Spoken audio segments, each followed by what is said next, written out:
All right? Yep. Start. Automatic number identification.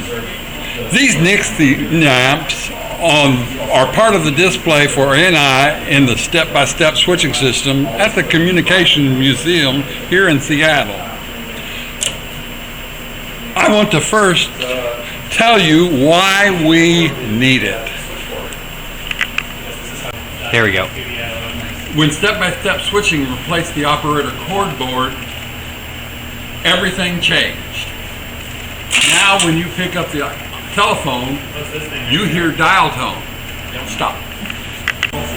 Before there were automatic telephone switching systems, all you had to do to make a phone call was to pick up the handset and talk to the operator. Stop it. Go. The line from your telephone connected to the personal number jack on the operator board. And it would light up when you picked up the phone. So the operator knew who you were. And if a repairman was hanging on a telephone pole trying to identify a line, he could connect to it and the operator could tell him what line he was on. Stop. Go. You dial all of your local calls without the help of an operator. But to make a long distance call, you still need an operator. You tell the operator that you want to make a long distance call, give the operator the city and the number. The operator records this information and asks for your number.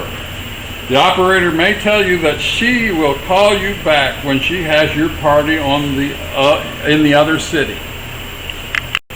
The operator did not know the number you were calling from because you were on an operator trunk instead of aligned to the operator.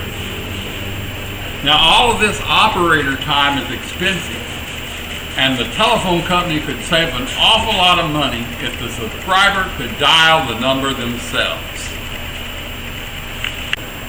Let me show you a picture of my car. Now from this, you can't tell if I've got a sedan or a coupe, or if it's a pickup or if it's a van. All you know is it's a Toyota, and I've got a steering wheel and I got some speedometer gauges and stuff like that. Say when. Go. I lost my spot. Keep going. The same is true here. All I can show you is the Nixie lamps. There's no ANI or Cama trunks in this step-by-step equipment.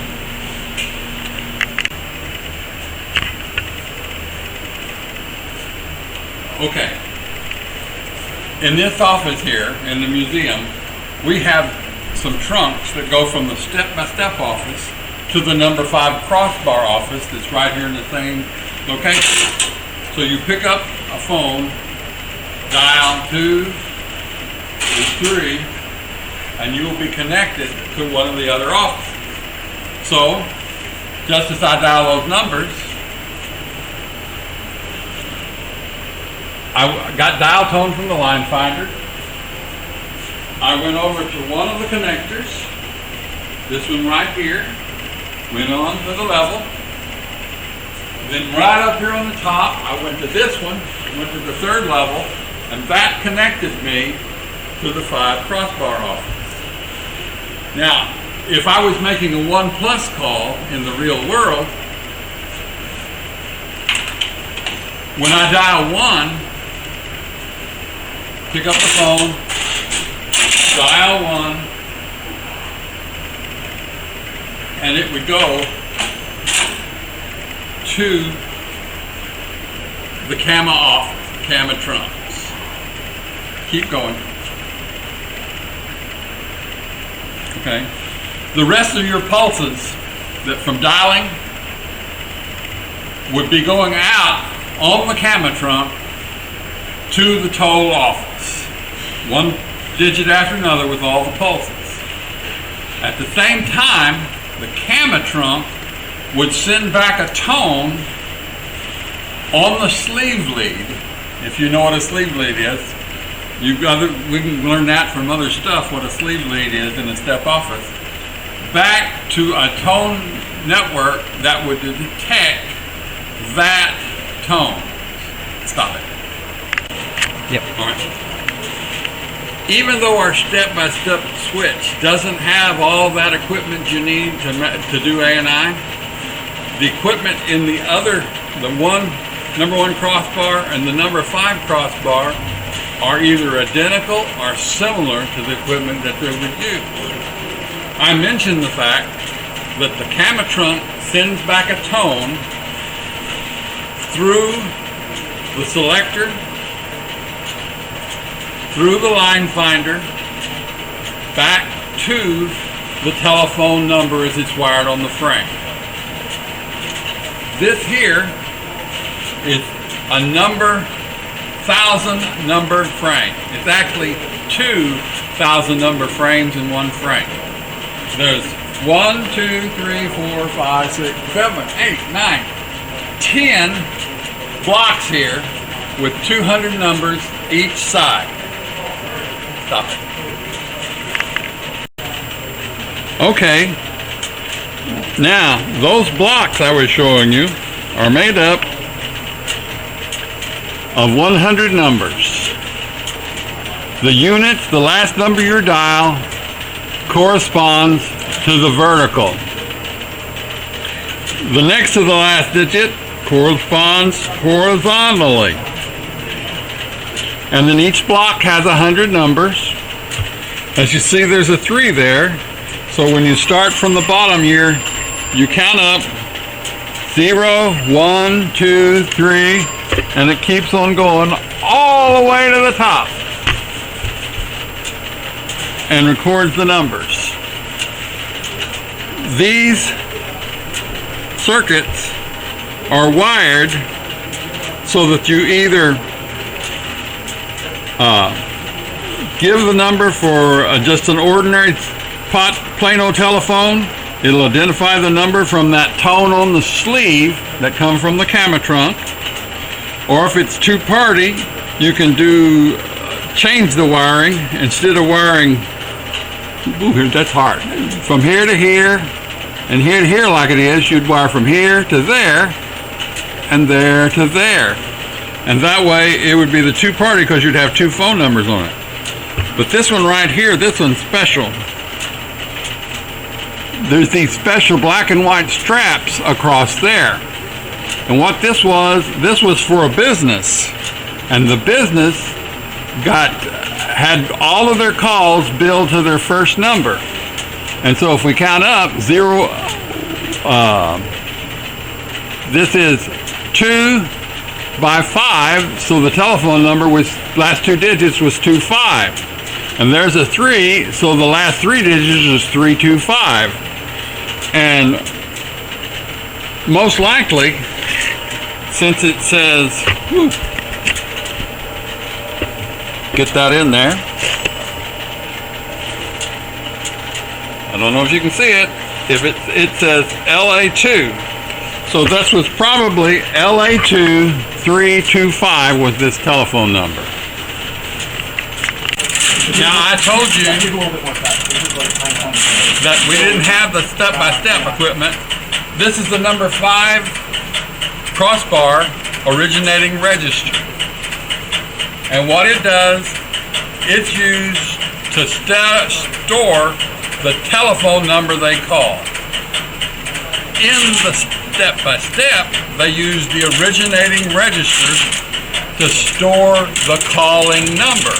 And it looks and operates almost identically to this and has practically the same relay. Stop it. Yeah. These read relay packs are used in the step-by-step to store the calling number. That number would be stored using 2 operated relays out of the 5 in a pack, which corresponds to the 2 out of 5 tones used for multi-frequency dialing.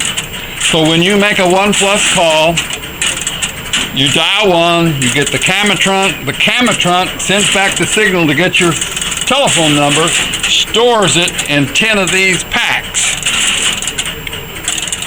Then, after you complete dialing your number, when you dial the 7-digit number or the 10-digit number that you're wanting to go to, the pause that you do, signaling the end of your dialing, the Cama office.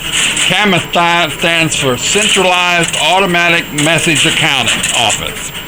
That office will send a signal back saying, send me the calling number. The register in the step office, when it gets that signal, will send the calling number using multi-frequency tones instead of dial pulses.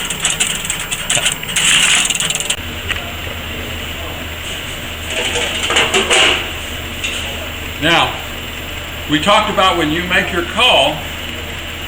What about if you've got a telephone man who's up on a pole and he knows to know what number he's hooked his telephone to make the test? Well, that's where the Nixie tubes come in. The same equipment that makes it possible to collect a number for Cama, they also have some circuits similar to the Cama trunks. The originating registers, the storage registers for the numbers on the Cama trunks, but what they do is for a display of the calling number. Over here.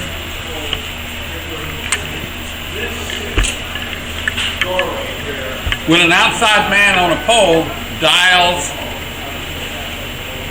a 5-digit number, secret 5-digit number, his call would come in here and it would be displayed on the Nixie tubes. Then what would happen, a central office technician would come and pick up a telephone, look at the telephone number,